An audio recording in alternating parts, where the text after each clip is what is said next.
बघू शकता पावसाने पूर्ण वाट लावून टाकली. बघूयात आपलं किती नुकसान झालंय.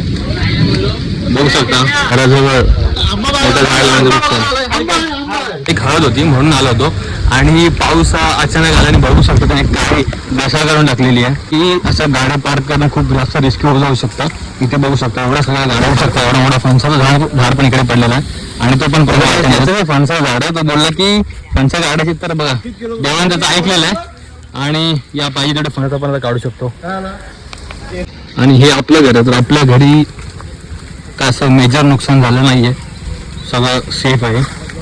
तेच किती काय नुकसान झालं त्याचा आराखडा करण्यासाठी आपल्या टीम मागवलेली आपण. अजून एक खूप मोठं नुकसान झालं बिचाराचं.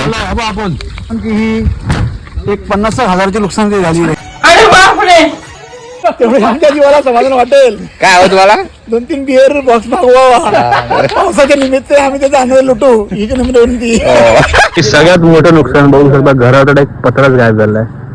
तर हा असा पाऊस येतो आणि बघू शकता नुकसान झालंय पण त्याच्यात एक फायदा होतो की इकडे आम्हाला काहीतरी मिळू शकतं पावसामुळे जे काही पडलेलं आहे.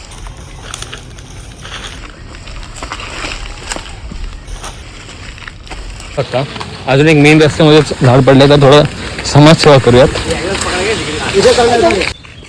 बघू शकता